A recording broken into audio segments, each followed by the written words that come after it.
Hi, how are Okay. you? So I'm good, ma'am. After seeing a lot of YouTube videos, finally we are live. It's like a dream come true. I take you to as like as a celebrity for Oh my God. English student candidate. Oh my God. So Thank you. Thank okay, you. so I had like it's my third attempt.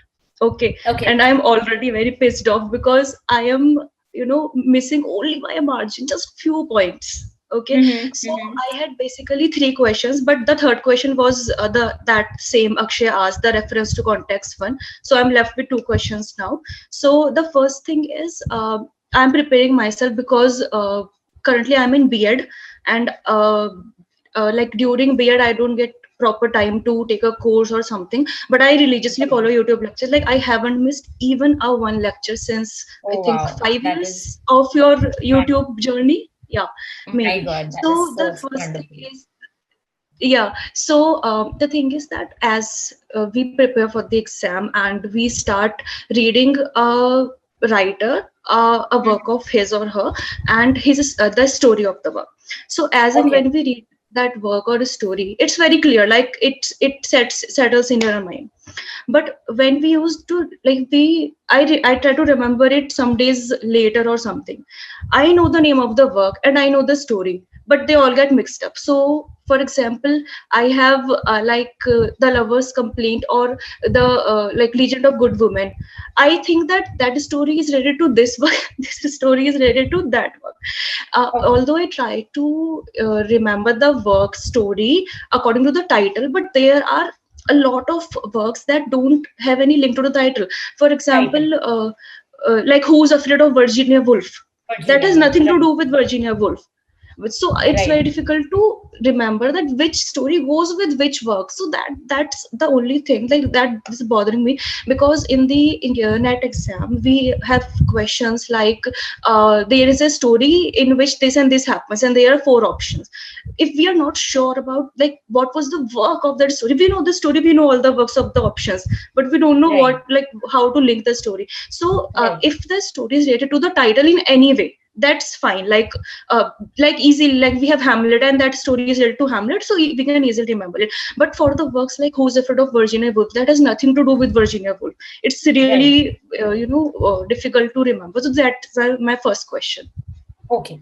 So, Shubhangi, first of all, very, very good question. This is something which I also wanted to answer. I was just looking forward for somebody to ask me so that I know that what is there in my head is also there in somebody else's mind.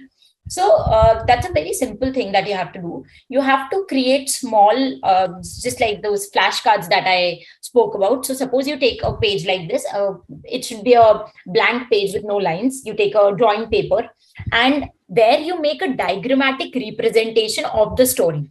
So you have to make a storyboard which has characters, the link between the characters. You must have seen that in the PDFs that I provide, or there's a YouTube video, Charlotte Bronte's Jane Eyre, which I've made in Oh, an animated form. So if you could look at the storyboard, so that kind of storyboards you have to make. And on the top of the storyboard, you write the title and always try to find any one thing in the entire story which you can relate to the title in a very simple manner also. For example, who's afraid of Virginia Woolf? Suppose you find a instance in the work where there is a person who is getting afraid, for example, or who is fearful. So you can draw a ghost kind of structure and you can connect it to the story, who's afraid of Virginia Woolf. So sometimes you have to do certain silly additions into the story just to ensure that connects to the title. So that is the only way. That is what I used to do when I used to prepare for net, and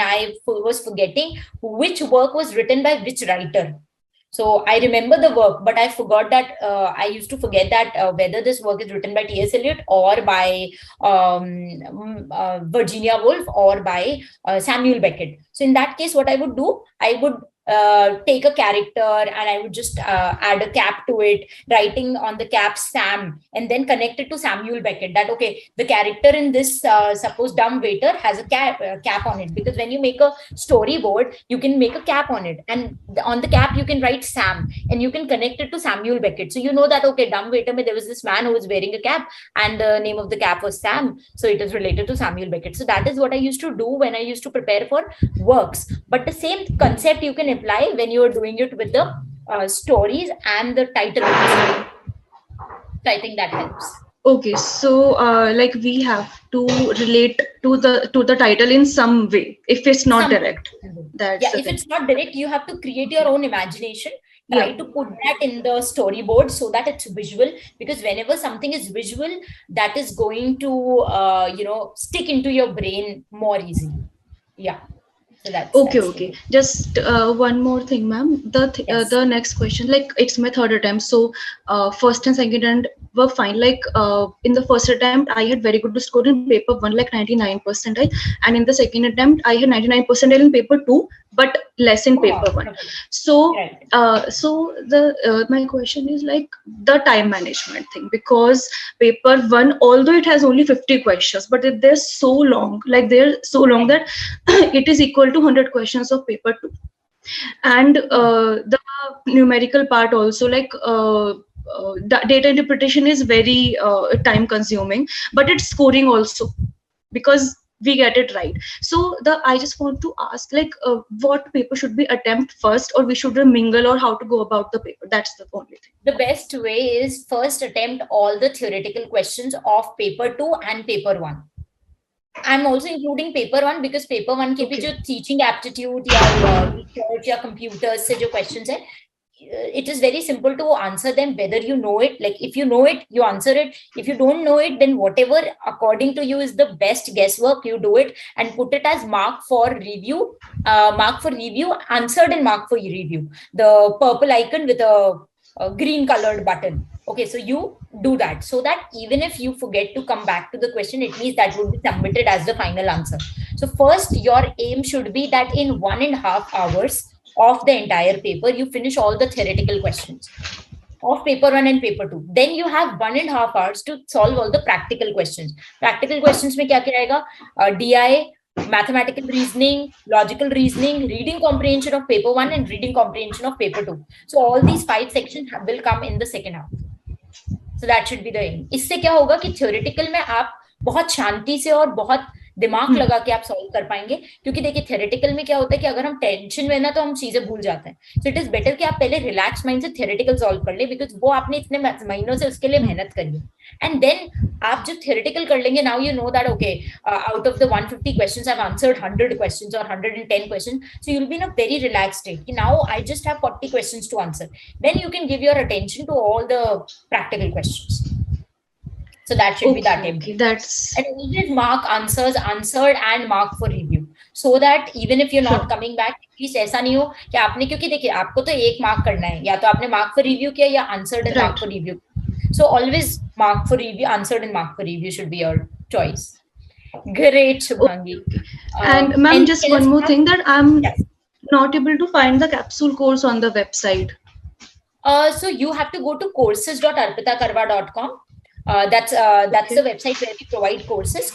I'm just putting that in the chat box also. You can also call on the on our support number, and my team is going to help you out with it. So this is the courses.arpitakarwa.com/learn. When you go there, you see a UGC NET paper 2 icon.